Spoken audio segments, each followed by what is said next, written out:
Hi everyone. तो ये एक सैम्पल पेपर है। सैम्पल पेपर भी क्या है, ये एक रियल पेपर है जो दिसंबर 2022 एचआरएम जब थर्ड सेमेस्टर में आता था तब ये पेपर आया था और बहुत मुश्किल से मुझे ये मिला। तो ये आपके ज़रूर काम आएगा और आपको पता लगेगा कि किस तरह के क्वेश्चंस आते हैं एचआरएम में, ठीक है। और मोस्टली क्वेश्चंस हम ऑलरेडी जो वन शॉट है उसमें कर चुके हैं, फिर भी आपको थोड़ा आइडिया हो जाएगा। अगर कोई क्वेश्चन छूट गया तो आप यहाँ से भी कर सकते हो। First question, liberalization and globalization have significantly influenced on the scope and functions of HRM through restructuring of business firms. Discuss briefly on this statement. तो फर्स्ट क्वेश्चन ही ऐसा है जो थोड़ा कंफ्यूज करने वाला है। इसका मतलब क्या है कि करना तो आपको स्कोप और फंक्शंस ही हैं एचआरएम के, लेकिन बनाना क्या है उसके बारे में, उसे जोड़ना है आपको लिबरलाइजेशन और ग्लोबलाइजेशन के बारे में। तो जब भी आप फंक्शन लिखोगे तो उसमें थोड़ा सा ग्लोबल सेक्टर, ग्लोबल एरा का नाम आना चाहिए, लिबरलाइजेशन का नाम आना चाहिए। यानी कि 1991 के बाद जो जो पॉलिसीज़ आई इवोल्यूशन ऑफ इरा के टाइम पे, वो सब चीज़ें आप इसमें ऐड ऑन करते जाओगे। अगर आप सिंपल स्कोप एंड फंक्शंस के ऊपर ये क्वेश्चन लिख दोगे बिना लिबरलाइजेशन और बिना ग्लोबलाइजेशन के बारे में बात करें, तो वहाँ आपकी ऑब्वियस सी बात है मार्क्स कटेंगे, क्योंकि आप स्टेटमेंट को बना ही नहीं रहे हो। और दूसरी चीज़, इंपॉर्टेंट चीज़, कि ये स्टेटमेंट वाला क्वेश्चन है और स्टेटमेंट वाला क्वेश्चन हमेशा आप स्टेटमेंट से ही शुरू करते हो और एंड करते हैं हमेशा कंक्लूजन से। तो इस क्वेश्चन में कंक्लूजन के एक्स्ट्रा मार्क्स है, इसलिए कंक्लूजन मत छोड़िएगा कोई भी स्टेटमेंट वाला क्वेश्चन आए तो, ठीक है।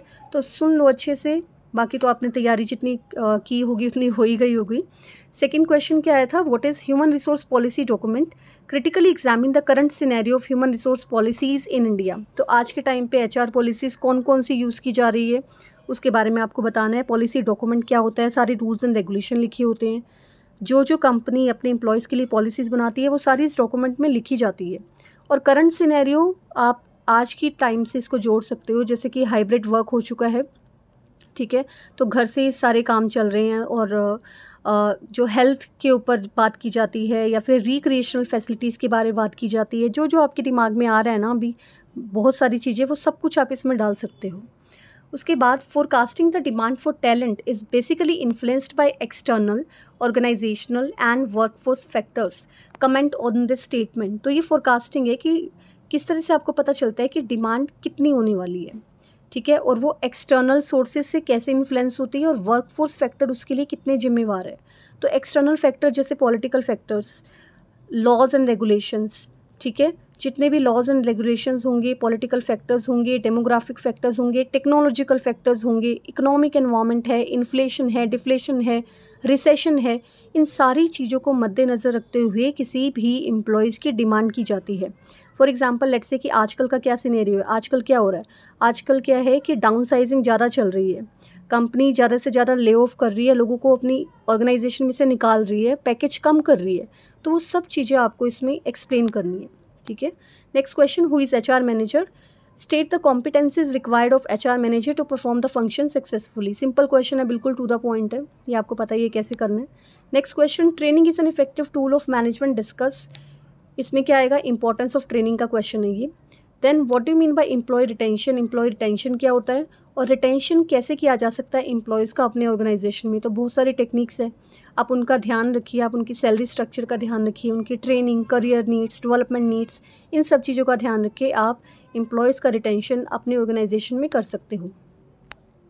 Then the next question is define recruitment, explain the various alternatives to recruitment. तो recruitment के alternative क्या है, internal recruitment, internal sources, external sources में आप क्या करते हो, आप एडवर्टीजमेंट दोगे तो वो सारा का सारा आपका एक्सटर्नल है। लेकिन जो क्वेश्चन है इन्होंने घुमा के पूछ लिया कि ऑल्टरनेटिव्स क्या है रिक्रूटमेंट की, इसका मतलब इंटरनल सोर्सेज, कि आपने अपने एम्प्लॉय के रेफरेंस के थ्रू काम कर लिया, आपने प्रमोशन कर लिया, आपने ट्रांसफ़र कर लिया। ये जो वन शॉट में हमने क्वेश्चन किया था उसमें इंटरनल सोर्सेज में इसका आंसर है, ठीक है। Next question is why is management development necessary in the present era. इसका मतलब कि मैनेजमेंट डेवलपमेंट प्रोग्राम क्यों ज़रूरी है, why are development needs are very much essential. तो घुमा फिरा के क्वेश्चन पूछा गया है कि मैनेजमेंट डेवलपमेंट प्रोग्राम क्यों ज़रूरी है किसी भी ऑर्गेनाइजेशन के लिए आज के टाइम के हिसाब से। तो ये इस तरह से क्वेश्चन बनता है। स्क्रीनशॉट लेके कोई फ़ायदा नहीं है, इन क्वेश्चन पेपर्स का कुछ नहीं होने वाला, इसको समझ लो, जो मैं आंसर बता रही हूँ वो उस तरह से आंसर आपको लिखने पड़ेंगे। Then question number 3, why is management by objective considered a better method of performance evaluation? What are its limitation? Performance evaluation के लिए MBO क्यों ज़रूरी है, आप इसका प्रोसेस लिख सकते हो, इंपॉर्टेंस लिख सकते हो, साथ में इसकी लिमिटेशंस।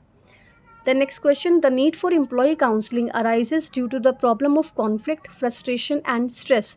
सीधा सीधा क्वेश्चन एम्प्लॉय काउंसलिंग पे है कि एम्प्लॉय काउंसलिंग क्यों की जाती है, क्योंकि बहुत सारे कॉन्फ्लिक्ट्स होते हैं ऑर्गेनाइजेशन में, फ्रस्ट्रेशन है, स्ट्रेस है, एक दूसरे के जो रिलेशनशिप है वो बहुत जल्दी ख़राब हो जाते हैं मैनेजर्स और एम्प्लॉयज़ के, उसको करेक्ट करने के लिए एम्प्लॉय काउंसलिंग की आवश्यकता है।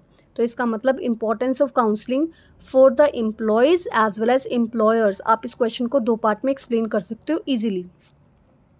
Then fringe benefits have become a significant component of employee compensation in the modern business organization. Briefly discussed statement. Fringe benefits के ऊपर क्वेश्चन है, ये supplementary based compensation है, हम वन शॉट में भी इसको कर चुके हैं। Why do employee grievance arise? Suggest suitable steps to handle grievances successfully. Employees grievances होती क्यों हैं? Obviously conflict की वजह से, frustration की वजह से, जितनी डिमांड पूरी नहीं हुई उसकी वजह से।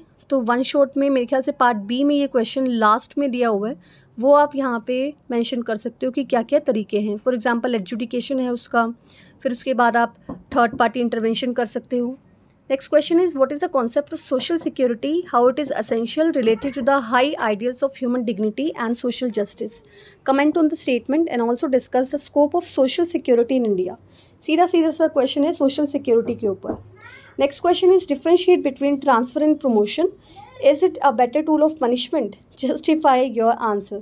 बड़ा इंटरेस्टिंग सा क्वेश्चन पूछा गया है कि ट्रांसफ़र प्रमोशन में डिफरेंस क्या है, क्या ट्रांसफ़र को पनिशमेंट माना जाए या नहीं माना जाए। तो ये बताइए आपको क्या लगता है, क्या ट्रांसफ़र पनिशमेंट है? आंसर आएगा नहीं, it's not a way of punishment. Transfer किस लिए ज़रूरी होते हैं? ट्रांसफ़र डिमांड को पूरा करने के लिए ज़रूरी होते हैं। कई बार ऐसा होता है कि किसी ऑर्गेनाइजेशन में एक डिपार्टमेंट में लोग ज़्यादा हैं, एक डिपार्टमेंट में कम है, तो ट्रांसफ़र कर दिया जाता है, या फिर जॉब रोटेशन कर दी जाती है ताकि आपको वहाँ का काम भी आ सके, आपके स्किल्स का फ़ायदा कंपनी दूसरे डिपार्टमेंट में उठा सके। तो it's a kind of way of development, not a punishment. ठीक है। Next question is what is green HRM, why it is important in the present context. Easy सा क्वेश्चन है, बिल्कुल to the point. What do you mean by employee empowerment? Explain its implication for better management of HR. तो employee empowerment क्या होता है और better manage कैसे किया जा सकता है। Short notes, HR audit, ethics in HRM, job analysis, placement induction, to the point, one shot में ये हम कर चुके हैं। केस स्टडी की ऑलरेडी एक वीडियो मैं डाल चुकी हूँ, टेलीग्राम चैनल पे इसके आंसर बता चुकी हूँ, तो अब ये वीडियो लंबी हो जाएगी, आप ये वहाँ पे आंसर देख लेना। यहाँ पे भी क्वेश्चन यही है कि आपको सबसे पहले तो प्रॉब्लम्स बतानी है केस स्टडी की क्या है, second step by step approach बतानी है, प्रोसेस बताना है मैनेजमेंट डेवलपमेंट या ट्रेनिंग डेवलपमेंट प्रोग्राम का, उसके अंदर जो जो हम सोल्यूशन निकाल सकते हैं वो सोल्यूशन आपको इसमें दिए होने चाहिए। ठीक है, तो टेलीग्राम चैनल में मैंने ये बोल दिया था, लिख दिया था वहाँ पे ही, और वो एक्चुअल केस स्टडी के बेसिस पे आंसर्स थे, आप जाके चेकआउट कर सकते हो। तो that's it from my side. कल बताइएगा कि कैसा रहा एग्ज़ाम, एक पोस्ट डालूंगी तो उसमें पता चलेगा। All the very best to all of you, अच्छे से कीजिए और अच्छे से ही इसको प्रेजेंट कीजिए पेपर को। आई होप कि आपको ये काफ़ी रिलीफ लगा होगा, आपको समझ आएगा कि क्वेश्चंस कैसे कैसे आएंगे और किस तरह से उनका आंसर लिखा जाएगा। ठीक है, चलो, all the very best, thank you for watching.